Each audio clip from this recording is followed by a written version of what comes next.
Aristotle's Views on Knowledge and Learning by John Vespasian.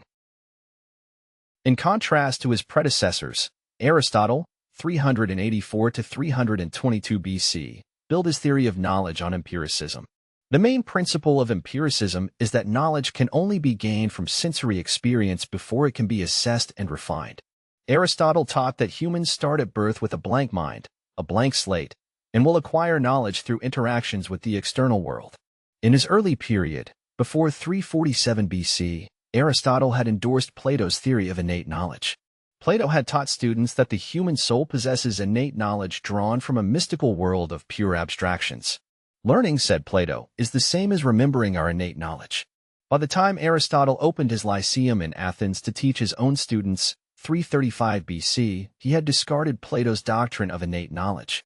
I can only infer that Aristotle had regarded Plato's theories as nonsense already for a long time, but that he only began to attack them when he felt financially secure. In his book, Metaphysics, Aristotle speaks of two broad categories of knowledge. He calls the first category epistemic knowledge and defines it as general knowledge and principles of general application. His second category is called technical knowledge. It includes detailed know-how and craftsmanship. Syllogisms and Aristotle's views on knowledge. How do you know if a statement is true or false? Aristotle answered this question by defining a logical method, which he named syllogism. The Aristotelian syllogism is a deductive argument that is made of a major premise. Normally, the weather in Athens is warm in the summer. A minor premise, we are in the middle of July in Athens, leading to a conclusion, chances are that the weather will be warm today.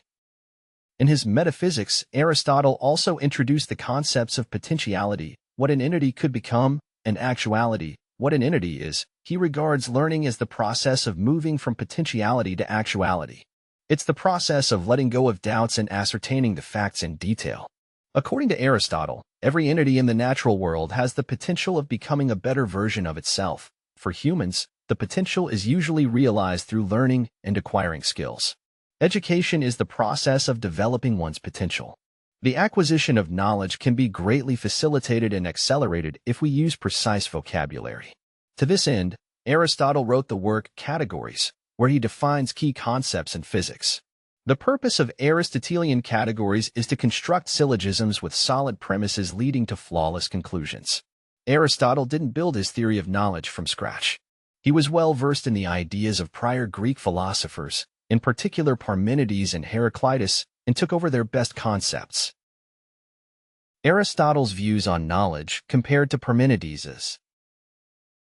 Parmenides had lived in the 5th century BC, approximately 100 years before Aristotle.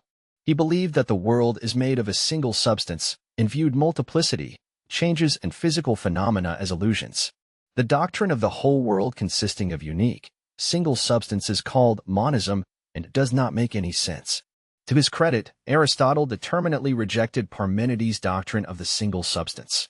According to Parmenides, our senses are deceptive because they are perceiving false multiplicity, changes, and phenomena. In order to gain knowledge, Parmenides advised, we should let go of perceptions and use our reason. Aristotle's views on knowledge compared to Heraclitus's. Heraclitus was a contemporary of Parmenides, but came up with a philosophy diametrically opposed to monism.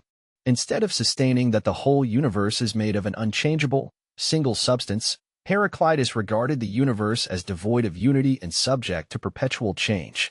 His most famous quotation is that you cannot step twice in the same river, because the water is always flowing, always changing the river from moment to moment. Since Heraclitus regarded change as the essential aspect of reality, he was skeptical of sensory perceptions.